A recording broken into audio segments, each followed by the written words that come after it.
Assalamualaikum warahmatullahi wabarakatuh.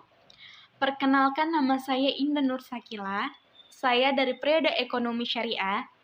Di sini saya akan menjelaskan satu materi tentang Islam di Spanyol dan pengaruhnya terhadap Renaissance Eropa. Baiklah, untuk mempersingkat waktu, saya akan mulai pembahasannya. Islam di Spanyol dan pengaruhnya terhadap Renaissance Eropa. A. Masuknya Islam ke Spanyol. Spanyol diduduki umat Islam pada zaman Khalifah Al-Walid 705-705 Masehi.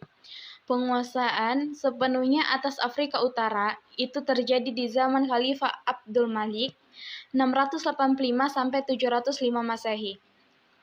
Penaklukan atas wilayah Afrika Utara itu terjadi pertama kali dikalahkan sampai menjadi salah satu provinsi dari Khalifah Bani Umayyah memakan waktu selama 53 tahun. Yaitu mulai tahun 30 Hijriah, masa pemerintahan Muawiyah ibnu Abi Sufyan, sampai tahun 83 Hijriah, masa Al-Walid.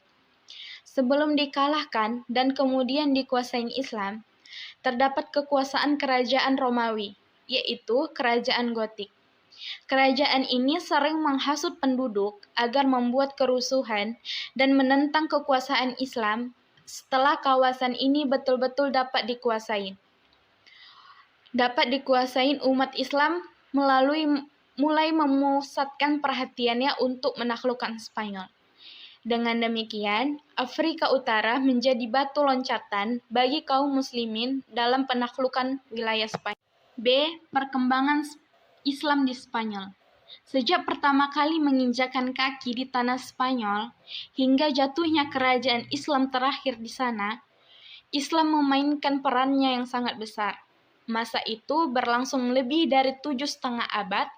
Sejarah panjang yang dilalui umat Islam di Spanyol itu dapat dibagi menjadi 6 periode, yaitu A. Periode pertama, 711-755 Masehi.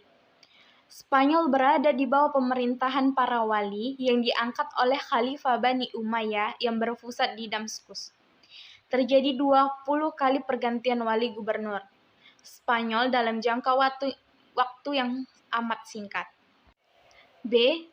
Periode kedua, 755-912 Masehi. Spanyol berada di bawah pemerintahan seorang yang bergelar Amir, yaitu Panglima atau Gubernur, tapi tidak tunduk kepada pemerintahan Islam yang saat itu dipegang oleh Khalifah Abbasiyah di Baghdad. Pada periode Abdullah ibnu Muhammad, umat Islam Spanyol mulai memperoleh kemajuan. C. Periode ketiga, 912-1013 Masehi. Periode ini berlangsung mulai dari pemerintahan Ibnu Ar-Rahman yang bergelar An-Nasir sampai munculnya raja-raja kelompok yang dikenal dengan Muluk Al-Tawafid. Pada periode ini, Spanyol diperintah oleh penguasa dengan gelar khalifah. D. Periode keempat, 1013-1086 Masehi. Spanyol terpecah menjadi lebih dari 30 negara kecil di bawah pemerintahan Raja Golongan atau Al-Muluk Tawaif. Pada periode ini, umat Islam Spanyol kembali memasuki masa pertikaian intern. Periode kelima, 1086-1284 Masehi. Spanyol Islam meskipun masih terpecah dalam beberapa negara, tetapi terdapat satu kekuatan yang dominan, yaitu kekuasaan dinasti Murbitun 1806-1143 Masehi dan dinasti Muwahhidun 1146-1235 Masehi. F. Periode ke-6, 1248-492 Masehi. Pada periode ini, Islam hanya berkuasa di daerah Granada, di bawah dinasti Bani Ammar 1232 sampai 1492. Kekuasaan Islam yang merupakan pertahanan terakhir di Spanyol ini berakhir karena perselisihan orang-orang istana dalam memperebutkan kekuasaan. C. Kemajuan peradaban. Dalam masa lebih dari 7 abad, kekuasaan Islam di Spanyol, umat Islam telah meraih masa kejayaannya di sana. Yang pertama, kemajuan intelektual. Masyarakat Spanyol Islam merupakan masyarakat majemuk yang terdiri dari komunitas-komunitas Arab atau utara dan selatan. Al-Muwalladun, orang-orang Spanyol yang masuk Islam. Barbar, umat Islam yang berasal dari Afrika Utara. Al-Shahkaliba, penduduk daerah antara Konstantinopel dan Bulgaria yang menjadi tawanan Jerman dan dijual kepada penguasaan Islam untuk dijadikan tentara bayaran. Yahudi, Kristen Muzarab yang berbudaya Arab, dan Kristen yang masih menentang kehadiran Islam. Pertama, filsafat. Minat terhadap filsafat dan ilmu pengetahuan mulai dikembangkan pada abad ke-9 Masehi. Selama pemerintahan penguasaan Bani Umayyah yang kelima, Muhammad ibnu Abdul Ar-Rahman 832 sampai 886 Masehi. Kedua, sains. Abbas ibnu Farnas termasuk dalam ilmu kimia dan astronomi. Ialah orang pertama yang menemukan pembuatan kaca dari batu. Ibrahim ibnu Yahya al-Naqash terkenal dalam ilmu astronomi. Ketiga, fikih. Dalam bidang fikih, Spanyol Islam dikenal sebagai penganut mazhab Maliki. Yang memperkenalkan mazhab ini di sana adalah Ziyad ibnu Abdul Ar-Rahman. Perkembangan selanjutnya ditentukan oleh Ibnu Yahya yang menjadi Qadhi pada masa Hisyam ibnu Abdul Ar-Rahman. 4. Musik dan kesenian.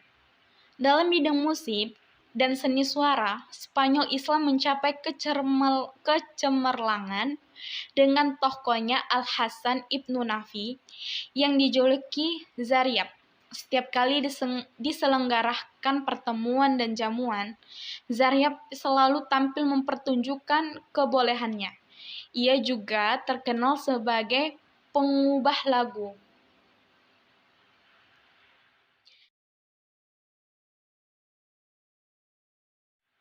Lima, bahasa dan sastra.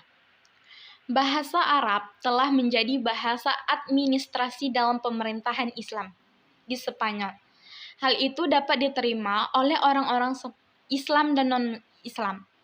Bahkan penduduk asli Spanyol menomorduakan bahasa asli mereka. Mereka juga banyak yang ahli dan mahir dalam bahasa Arab, baik keterampilan berbicara maupun tata bahasa. 2. Kemegahan pembangunan fisik. A. Cordova. Cordova adalah ibu kota Spanyol sebelum Islam yang kemudian diambil alih oleh Bani Umayyah. B. Granada.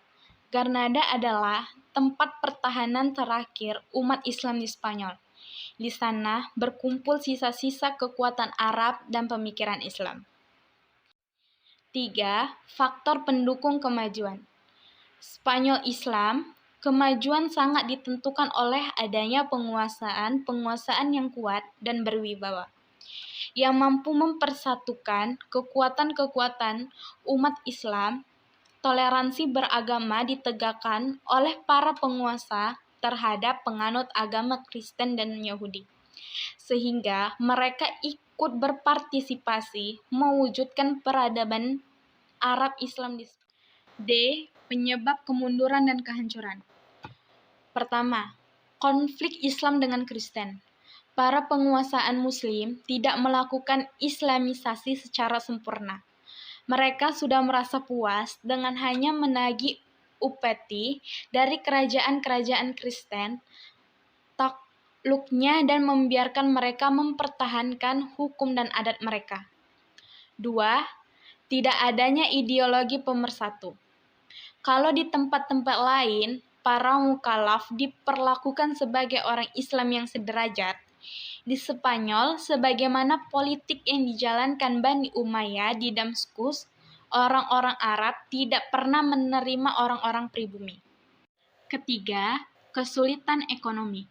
Akibat dari pembangunan kota dan pengembangan ilmu pengetahuan yang dilakukan oleh massa Islam Spanyol, menimbulkan kesulitan ekonomi yang amat memberatkan serta sangat mempengaruhi kondisi politik dan juga militer.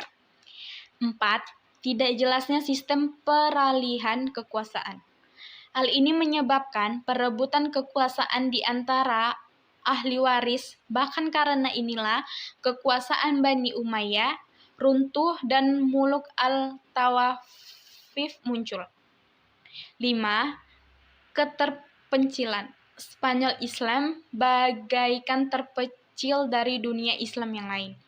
Ia selalu berjuang sendiri tanpa mendapatkan bantuan kecuali dari Afrika Utara. Renaissance Eropa. Zaman Renaissance abad 14 dan sampai 16 adalah satu abad keemasan atau Golden Age dalam sejarah peradaban Barat. Zaman ini merupakan fase transisi yang menjabati zaman kegelapan atau Dark Ages dengan zaman pencerahan Enlightenment Age. F. Pengaruh peradaban Spanyol Islam di Eropa. Kemajuan Eropa yang terus berkembang hingga saat ini banyak berhutang budi kepada khazanah ilmu pengetahuan Islam yang berkembang di periode klasik. Segitu materi yang dapat saya jelaskan. Jika ada kekurangan atau salah kata, saya mohon maaf. Wabillahi taufiq wal hidayah. Assalamualaikum warahmatullahi wabarakatuh.